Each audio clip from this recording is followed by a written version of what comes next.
Ciao Anima Bella and welcome back. This episode is tender, delicate, like the wings of a butterfly, and just as powerful.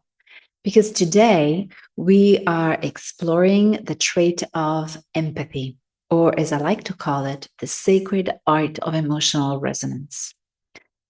Empathy is not just about understanding others. That's the work of understanding, which was in the previous episode. Empathy in the EPA potential map is something else. It's about feeling others deeply, truthfully, viscerally. But when this gift goes unbalanced, it can overwhelm us. So today, we'll talk about how to feel without drowning, or how to care without collapsing, and how to love without losing yourself. So, in the EVO potential analysis, empathy measures your natural emotional connection to others, your natural ability to feel what someone else is feeling, and your willingness to put yourself in another's shoes, not with logic, but with heart, with sentiments. This trait tells us how attuned you are to the emotional climate of the room. It also tells us if you tune in too much or not enough. So when empathy is high in the EPA analysis, you're likely warm, attentive, loving, and trusted. You pick up on mood shifts, you care deeply. When it's low, you might come off as distant or cold, especially under pressure or with people you don't know. And empathy reveals how open your heart is and how safe it feels to stay open. This is beautiful. I'll say it again. Empathy reveals how open your heart is and how safe it feels to stay open. Okay, now let's be real. Empathy is a superpower, but even superpowers need boundaries, okay? Because high empathy people often feel emotionally heavy after helping others. They over identify with other people's pain. They struggle to say no without feeling enormous amounts of guilt. And they carry problems that aren't theirs to carry. Does that sound familiar to you? If so, you might have a high empathy score on the EPA analysis. You might feel like an emotional sponge, absorbing sadness, fear, anger from everyone around you. And sometimes that leads to what I call silent burnout, not the loud crash, but the slow erosion of your own joy. Because when you're always holding space for others, you might forget to hold space for yourself. So let me offer you a sacred distinction. Empathy is presence. Emotional fusion is disappearance. Empathy says, I'm here with you. I feel you. I feel your pain. Fusion says, your pain is now my pain. Your emotion becomes my identity. And when we confuse the two, we start to blur the boundary between compassion and self-erasure. But your sensitivity doesn't require sacrifice. Your love doesn't require leakage. You can care deeply and still stay centered. That's the alchemy of emotional maturity. On the other side of the spectrum, so if your empathy score is low, don't assume that you are cold. Often low empathy is a protective adaptation. I know it was my case. Somewhere along the line, you may have learned that feeling too much is dangerous, that emotions aren't safe, that we must stay strong, detached, controlled. And so you shut down the signal. But buried under that armor is someone who once felt or still feels so deeply, just you didn't know what to do with it. You learned to protect your heart by distancing it. And that protection was wise until it became a prison. And now is your moment to reopen it gently, gently. So the ideal scenario is to be a conscious empath. So now imagine this.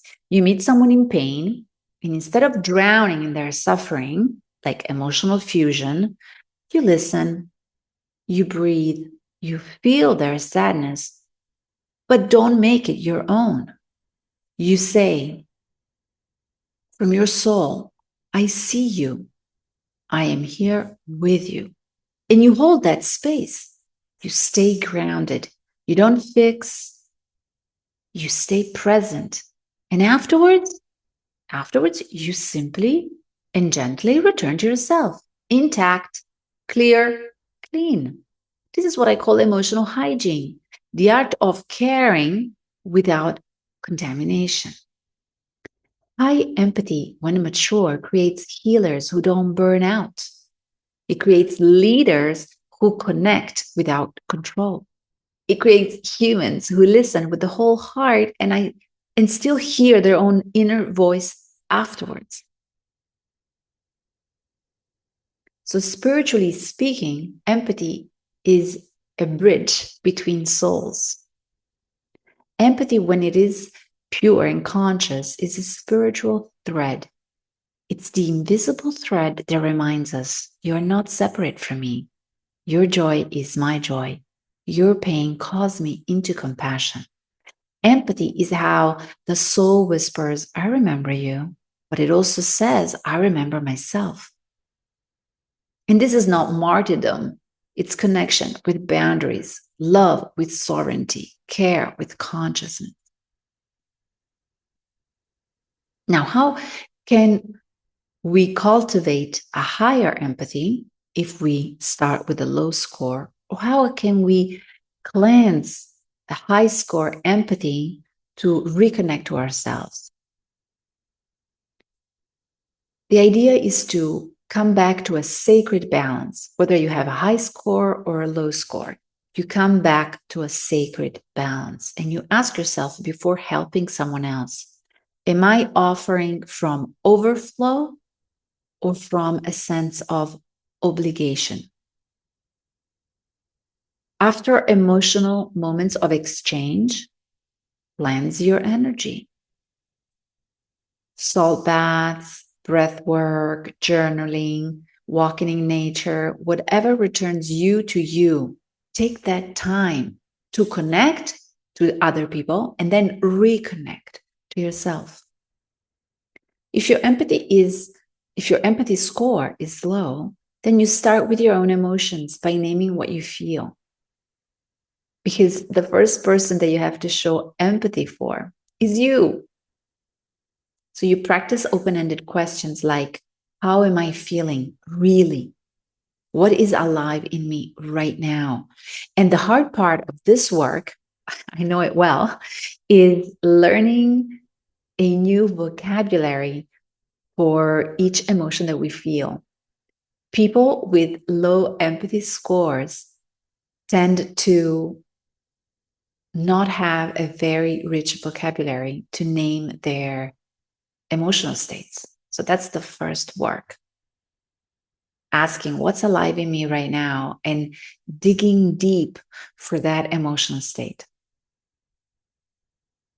If your empathy score is high, you can always anchor into your body before going towards someone else. You can visualize energetic boundaries that protect you or that contain your energy, that don't let it be contaminated. And you can learn to say, I care for you, I see you, I feel you, and I trust your path. Sometimes people are on their journey, and their journey includes suffering, but it's their path. And we cannot save them unless they want to be saved, ask to be saved, are ready to be saved.